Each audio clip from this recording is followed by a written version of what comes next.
Welcome to the National Minority Supplier Development Council's Equity in Business podcast. I am John Daniel and humbled to be here to represent the National Minority Supplier Development Council. But I'm thrilled about our guest, and I guess you can see it in my facial expressions. Mr. Stephen Ennis, President and CEO of ASRC Industrial, and Miss Natalie McGrady, Director of Supplier Diversity at Cargill. Welcome, folks. Thank you. Appreciate you. Thank you, ma'am, for coming in. And she's a Hampton grad. I want to say that straight up. So it's all good. Look, this is a conversation for people to see at home. I know that all of you, both of you, are intricately involved in your work. You know the outcomes, activities, and measurements. But it's a human conversation we're having to let our audience know what you're all about. Your head, your heart, your habits, and your hands. That's all this is about. Do me a favor. Let's start where everybody really wants to know something about you. We're going to start with the lady first, don't you? Tell me a little bit about who you are, where you come from, what's important to you. Well, my name is Natalie McGrady, and I grew up in a small upstate New York town called Corning, New York. And that's where I developed my love for equity. My parents were both very much involved in the Civil Rights Act. My father was the first appointed person to do community enrichment and engagement in our small town, working for Corning Incorporated. My mother is a graduate of Tuskegee University, at that time Tuskegee Institute. And when she graduated, the only job she could get was as a domestic or someone that worked in the kitchen. So it's really been part of who we are. And I'm also the youngest of 6 girls, and I was born after the Civil Rights Act. So all of my sisters have a very different viewpoint, or even a different way of thinking when it comes to equity. I always thought of it as it wasn't an issue. And so as I do this work and carry on, I really believe that equity is really what we need to be thinking about, especially in this space around supplier diversity. And again, I did go to Hampton University. So. Come on now. Thank you. Thank you, Natalie. Steve? I am born and raised from Garner, North Carolina. Small town right outside of Raleigh. I went to school at the University of North Carolina, Wilmington, so down at the beach. So I was either, as I told my parents, I was either going to Appalachian in the mountains or I was going to the beach, but I had to stay in state, and I was going as far away from home as I could. Not because I had a bad childhood. It was just, I just wanted to be out. And both my parents were raised on tobacco farms, so I was the first one to go to college. Was very appreciative of that. Really good fundamentals on growing up. You know, we didn't buy anything unless we could pay for it. You didn't finance anything. I mean, you saved. And I used to say we talked ourselves out of a lot of stuff just because we would try to make it, where if we couldn't afford it, they would just say that. But I was very, very, very fortunate. And from there, actually came out of there with a marketing degree and a minor in chemistry. And I used that chemistry degree to become a chemist for an environmental company. And in 1994, I was fortunate enough to be offered a job with ASRC. And at that time, they were just getting started in the lower 48. So I have now been here for roughly 30 years. Wow. So, yeah, That's awesome. Yes. That's awesome. Steve, tell us a little bit about ASRC Industrial. Okay, I think it's easiest to start off with what ASRC, and we use a lot of acronyms, but ASRC stands for Arctic Slope Regional Corporation. They're one of the original groups in Alaska that formed as a result of the 1971 Alaska Native Claims Settlement Act, signed into law by President Nixon. And with that, they formed a corporation, and instead of just taking their land and their money, they started building businesses, mostly based in Alaska. And over the years, they have diversified into really 5 legs of business. So they have a refinery in Alaska, a construction group in Alaska, an oil services group in Alaska, and then in the lower 48, they have a federal group, ASRC Federal, based in Reston, Virginia, and then AIS Industrial, which is what I lead. And ASRC Industrial, what we formed is in 2016, and then we're now about 30 companies. Most of that came through acquisitive growth. We did have some organic growth, but we bought some companies, and this was investment, a diversification move by ASRC as a parent corporation not to be so dependent on just the economy in Alaska. Even though much appreciated, and this was the heritage, they realized that in order to be more sustainable and more repeatable and more predictable, they would have to diversify out. So we are the result of one of those companies or one of those moves. So again, we are about 30 operating companies. I have about 5,000 employees. Across the United States, we work in pretty much every state. We have, overall, ASRC has about 14,000 shareholders. There's only one way to be a shareholder, either born into it or marry into it. So I own no stock. I've been here 30 years. Will never own any shares of the company. So it's really a close-knit, family-oriented company. And then on top of that, from ASRC Industrial standpoint, we do a variety of services. So it could be anything from demolition to abatement to civil work to really environmental to coding to really interior demolition and other things like that. So overall, our focuses are safety. So we like for people to come home in at least a shape, if not better, than what they went to work in. And then at the end of the day, what we're trying to do is just, our purpose is really to leave things better than we found them. And so that kind of applies to everything we do. Every one of our companies, if a customer calls you, whether it's Cargill, they have a problem and we got to fix it. And that's what we do. So that's kind of our Do me a mantra. favor. Yes, Say sir. that one more time, that last line about how you leave things. To leave things better than we found them. It's simple, but I think it's pretty powerful. So, Underscore. Tell me how ARC has grown and scaled up over time. Like I said, a lot of it was through acquisition, but one of the things, we basically serve as a holding company at AIS. So with all of these companies underneath us, we bought some really truly mom and pop companies. Okay. And we bought some sophisticated companies, and marrying them together and providing them more back office support, guidelines, whether it can be anything from inventory control to the way we do our finances. It's a unique story because at one time we probably had 6 different accounting systems, 20 different calendars for when people took off, and putting all that together and getting it into something that we could package and go out to market with, was a real difficult thing. But we're there now. We've come a long ways. The other thing is what we try to do is not to lose the identity of each one of these companies that we bought. So it's important to us, if they have a really good name and they have a development, out there. Yes, we put the ASRC logo on there, and we try to, put some of the values and stuff with it. But we also want the companies to still operate, because some of these companies, the people that are working there, their name's still on the side of the truck. Wow. So it's an interesting approach. So again, organically and acquisitively, we've both done that. So the big thing too is we try to provide, by design, diversity of services. So we're not just falling into one market where we could see some ebbs and flows that we're not going to see. I love it. I want to engage Natalie in the next question or so. But the first one, it speaks to the culture of the company. And I think both of you have lenses on that because you both have different functions. This idea of a sense of belonging. Within the DEI concept, we all know from empirical data that leads to self-worth. It leads to even better critical thinking about problem solving, which everyone with a company wants to have amongst their employees.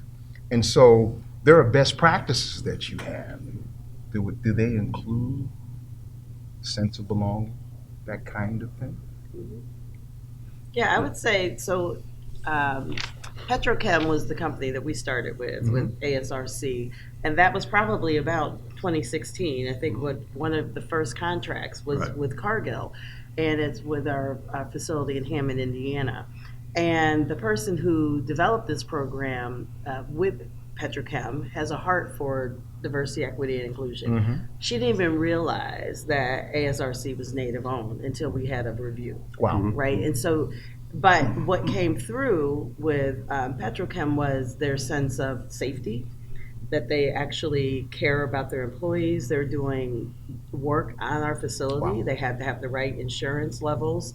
They have to make sure they are adhering to our values as a company, and they are have been an integral part ever since then, since 2016. They've just done nothing but grow with the company, and it does speak to the values of the company, and it speaks to the values of Cargill, and so how we look at this. And so once we identify and understand there's a diverse supplier in the midst, we want to find ways to grow this supplier, and we want to make sure they grow the right way and be able to not only just grow within the facility that they're at, but they'll also be able to go to get other opportunities with other Cargill facilities. And that's what's happened with this. Yeah. So Steve, thank you, Natalie.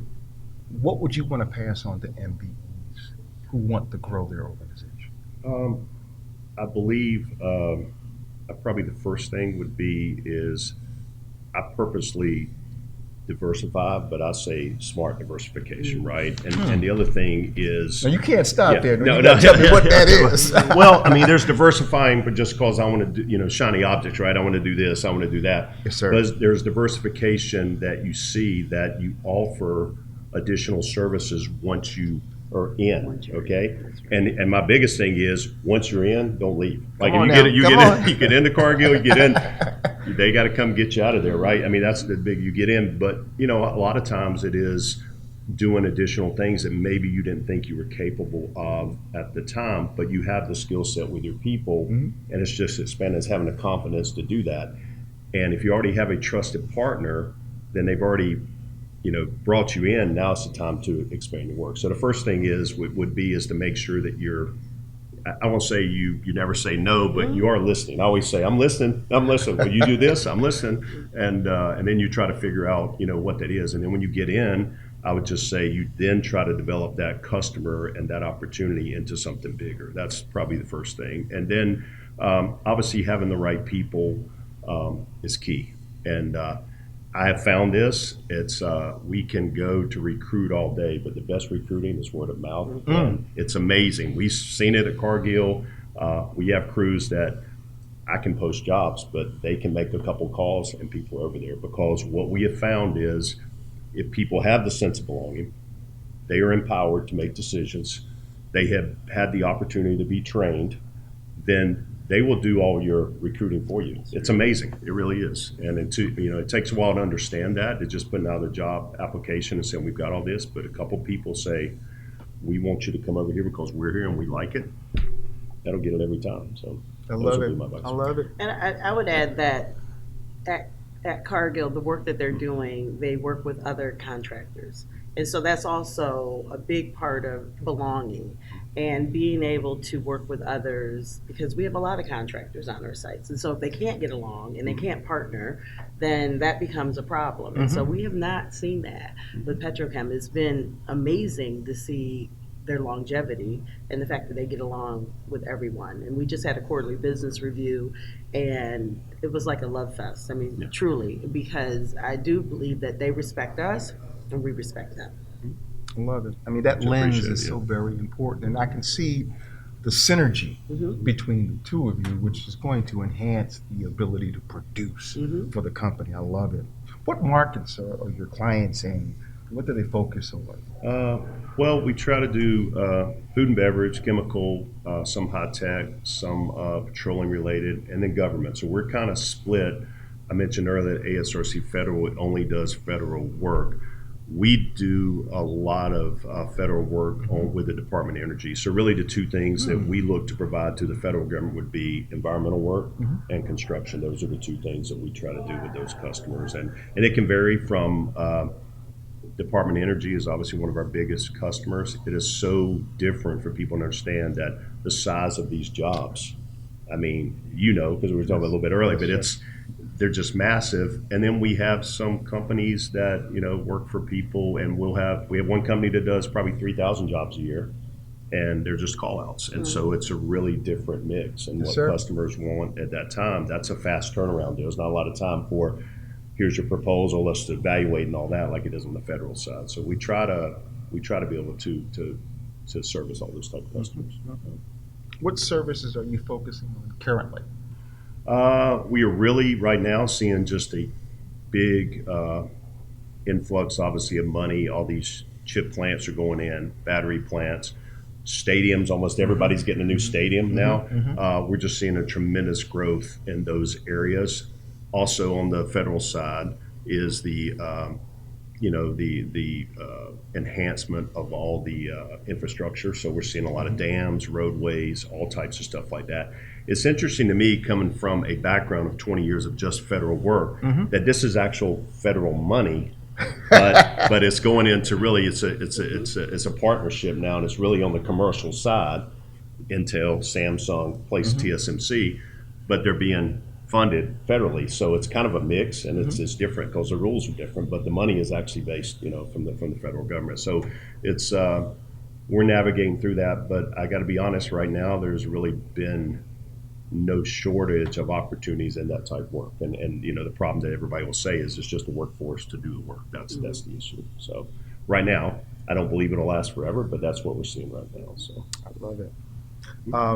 You're a National Minority Supplier Development Council MBE Plus. Corporate plus. Very, very, very special.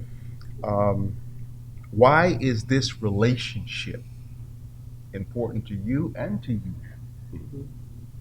Yeah, I think Corporate Plus, it shows the longevity of the company, and it shows their commitment to not only their minority status, but developing other minority companies. And so being part of this economic forum, I think, Steve, this is your first one, Yes, right? ma'am. And so you've met, I don't know how many other Corporate Plus companies in this room, in this event, and they can work together. And I think that's also something that people don't realize, that MBE to MBE work exists, and they can help develop and mentor and coach each other, and then coach others to get to Corporate Plus. I think that's important. And then it also, for me, to go back to Cargill, to say we've sponsored several companies to Corporate Plus is very important, and there are suppliers, and they have longevity with us. So I believe that's the important piece of it for a corporation, that we are helping to develop suppliers to the next level and then introduce them to this unique opportunity, which is to meet all these other companies and to see some of your customers in a room that you haven't seen all in one place before. And I think that's important as well. Yeah, I think that's what makes it unique. And just in the couple of days I've been here already, is seeing that you have both. I mean, how many conferences have we been to where everybody's looking for work, right? We're all there looking, hey, you got anything? No, I don't have anything. I'm looking for work. This is actually a true partnership, because you are talking to folks that are asking, like I have fielded multiple questions about, can you tell me how you did this or how you did that already, which, makes me feel good, not only from myself and the company, but it feels like, wow, maybe we have done something that I really need to share. So that makes it easy, and not in a let me be your competitor deal. They just generally want to learn and maybe work together. And then having the ultimate customers here is just amazing, because now they're looking for quality workmanship and being able to get these services, and how can we do that and meet some goals that they have as well. So if we can combine those, I will say probably one of the things that I'm probably most proud of with the work that we do is we self-perform the work. Yes. And that is key. And what I've seen here is not a lot of people that are just saying, I got a company, can you give me some work? I mean, this is like, no, we do this. And I'm telling you, that is off the chart when you get in, because a lot of the programs have been given, I say, a bad name, especially on the federal government side, some of the set-aside programs, because the companies may have qualified, but they didn't do anything. I'm going to tell you, you're not going to last at Cargill if you don't know what you're doing, right? So, and if you don't self-perform, you have to Yes, self-perform, and I think that's important. And that's knowing your customer and knowing their requirements. And so, like I said, back when we developed this relationship, that really was, I would say, kind of the roadmap for us to say, how do we bring in contractors into the organization? And back then, I led our plant services organization, and so for our procurement side, and so developing that relationship, understanding how to cost it out, what's the markup, when do they self-perform, what's the market look like, is union shop, it's not union. So you really learn a lot working with a supplier that wants to work with you and really develop that relationship. So I would say it's been a wonderful relationship. It really has. You both are digging deeply down on the question of why DEI is important. Oh, yeah. In a world where it's under assault, as Don Cravens has said in the past at some of our events. You're offering examples of why it's important, but I would be remiss if I didn't stop and just anything else you want to say about why it's important before we go into any other questions, because you're already there. Yeah.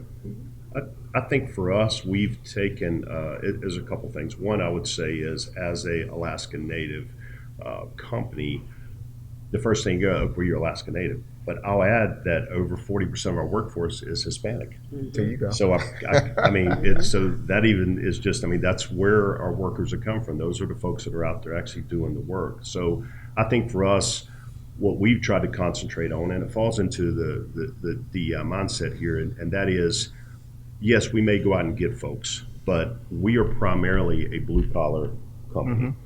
And what opportunities are we providing that group to better themselves and get additional training? And that's what we're trying to do, is put programs into place where I'm offering you a chance to get more training, certifications. Maybe it doesn't mean a 4-year degree. This is talking about certifications, something you're doing, and being able to do that. Now, that's transferable. So it's not just that for us, if you decide to leave or go somewhere else, you take that with you. And so getting that buy-in is really key. The being visible by management, so getting out, and as I've gotten to this position, one of the things I miss is I'm not out with the folks as much as I used to be. But we do, we do anonymous surveys. We'll do ways to, to kind of get the pulse of folks. And the things that come back are, a sense of family or belonging, like you said, and why we were here working. But there's always, we'd like to see more management out there. And we want to hear things that we brought up. We want to know you acted on them. We want to know, is our voice being heard? And so we do things. We take our intranet and we try to connect the people. We call it Connect, and we try to make sure that everybody has access to that. So if they do want to get additional information or find out about what we're doing in other areas, it's nice. And then from a communication standpoint, what we've started doing as well, so everybody kind of gets buy-in, is what we are now, it's like a sign of success, I think is what we're calling it now. But if we have won a job at Cargill, we flash that through one time across where people go, wow, I didn't know we were doing that. Wow. It's interesting talking to folks here, and they go, I didn't even know you get, our customers, we're just on the TVA. I didn't know you guys even did civil work, right? And so you take that, now you look inside your company, and even some of our own employees don't realize the other things we do, and something to be proud of. So we're starting to do that, drive that sense of belonging. And then we also look at the fairness. Are we being fair? Are we promoting people based on the right reasons? Is everybody being heard? All those things. And it's a work in progress. I mean, we're not perfect at it, but gaining how you do that, getting feedback, but also understanding, is it an acute problem, or is it this chronic issue across? And that's tough sometimes to figure out. It might just be pockets. So when you're addressing things, you don't just make wholesale changes because you get a couple of, I don't like him or something like that, So it's been interesting, but it's a work in progress. But I think we are a million times better than we were 5 years ago. So. Well, both of you are strongly curious, and everything starts with curiosity. Any entrepreneur has to be curious about what the need is and create a prototype to make something that fulfills that need. And the other reflection I have is that this conference was designed at the World Economic Forum, and their look on what makes an economy successful has to do with purpose. It has to do with the carbon footprint and the planet. It has to do with people. And so that the Human Development Index becomes a big part of that.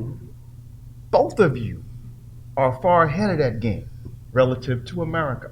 Both of you are saying the American economy will be better with DEI and care and concern for your employees. That said, how do you get any better? How do you, with diversity, equity, and inclusion, how do you get better? You must be thinking, that might keep you up at night. So Well, for us, it was very interesting because we met Karen, who is a wonderful representative of Petrochem, ASRC, just a wonderful human being. And she had come to Cargill to sit down because we had put some interests out. Okay, tell us about your company. Let's talk. So when she came, she talked about all these other companies that are doing business with Cargill that we did not know were under the umbrella. And we just didn't know. And so as we started to look into that, we said, wow, we got to get them into this pilot program, which was a 360-degree feedback program called Supply Hive that will have the supplier, and this is specifically for diverse suppliers, that will have for us, it'll have suppliers give their feedback around, do their own self-assessment, and we'll have Cargill do their the assessment of how we think the suppliers do it, and then the two come together. And they were part of our pilot program. And when Supply Hive read the assessment that what Cargill was saying about ASRC, Petrochem, and what ASRC was saying, it was like, wait, what? Who are these people? Where did they come from? And they just couldn't believe that this company, native owned, was out there. And then when you start to hear the story of how it was developed out of President Nixon doing an executive order, just like he was doing for civil rights or for supplier diversity, basically, in 1969, 1971, here comes the Alaska Native. It's just amazing that this exists, and we did not know that this existed. And I think it's an education piece of it for me, that the company, our company, is like, wow, this is great. How do we grow this company? How do we figure out how do we go and go forward with them in other places? And so I'm happy to say that they've helped us with our inclusive facilities. So Cargill has had a program around women uniforms, making sure our facilities are inclusive, that there's female bathrooms, locker rooms, things like that. And where our contractors couldn't do it, they stepped in and did it. So those are the types of things, and that's a story. That's something we can talk about. That's what we can say, and then we can also take that work and say, hey, look at this company and how we can grow them at Cargill. This is the other work that they're doing. So I love it. Yeah. We ought to be doing a story on Cargill. Yes, we should. Absolutely. Matter of fact, you seem to be the person to be ready for that. Yeah. I'm ready. Yes. But what I love here is the synergy, the camaraderie, the partnership. This makes the world better because people are working together. Look, this is a rich amount of information, and as we come to a close, I want to make sure if there's anything else that you want to share, you have the opportunity to do it. Because, by the way, the folks who are watching out there now know some of those services that they didn't know before. So and that's a beautiful thing. It is. Because this will be aired by the National Minority Supply Development Council's platform, and that is huge. It is. Yep, absolutely. If there's anything that you want to share, please take the time to do it. I think for us, we've really turned our focus into, before maybe it was too much outward facing, and now we've really realized if we want to get to that next step, we have to turn it inside focus on our people. So we put what we call culture of care, which is basically our, I'll say our spin on DEI, what are we doing for inclusivity and all of those things, and we're trying to promote that. It's also been interesting to understand the communication level is different up here than it may be down here. And what means something to somebody up here doesn't flow all the way down there. Learning that as we've matured, even as a company, ASRC, that's been around for over 50 years, we've just formed AIS Industrial, or AIS, in just 2016. So we're just learning what it takes to do that, and it's a learning process. So continue to strive to get better there, I think, is what it is. We'll continue to look to expand the work that we do, and really more, I would say, fine-tune what we have than we're really looking to just growth. I'm a smart growth person. I was telling this story at lunch today. When I got in my role and I go in and everybody's just like, I may have to first meet with my SLT, and they're like, well, I think we should be growing. Write that down, right? We should be growing. Smart. I like that. We should be growing. We should be doing this. We're not growing. And I go, okay, what I would like is a nice repeatable, steady trend up, right? Yes, I sir. don't need the peaks and valleys. Now, when you put into what we are doing at ASRC, which is providing a dividend to 14,000 shareholders, consistency is everything. They want a repeatable, predictable dividend that they can count on every year, and that's our job. It's not to spike one year and then be off the next year. Even though I could say we lost a job, we won a job, that's not important. It's my job now to shuffle the deck and make sure we're continuing to grow like this instead of these spikes. And so sometimes it takes tempering a little bit of expectations internal because they just want to go. And I love it. I love the enthusiasm, but I'm not 30 years old anymore. I've kind of learned to appreciate just some steady growth. So I'll say that's probably the biggest thing for us. So I think that we do provide very, really good services, quality, but I will tell you, safety is our license to operate. So if we fail in safety, and Cargill, we'll be out of there very quickly if we are unsafe. And so that's the number one thing for us. I would like to leave everybody with. Absolutely. And I would say, I think what's changed with the program, our Supplier Diversity program, has been that we are more open to talking about what's different and what makes us the same, right? And so we've noticed that over the years, when I first started doing this, we would never talk about the different ethnic minority suppliers that we had in our group. We would just say, oh, we have minority and women, right? But now we're breaking down into those different ethnic minority groups to say, this group is doing very well within our company, and how do we highlight them? How do we bring them in front of senior leaders so that they understand? And that's why we're doing this kind of top-to-top supplier relationship program. And so having a company that we can point to this that lives our values, the safety is number one. If you're not safe, you won't be there. And then to be able to grow and go to different facilities, we have 400 different facilities easily within North America. To be able to go to different facilities and work across those facilities and be safe at all of them is like a feat. I mean, that's like superhero, status. I mean, it really is.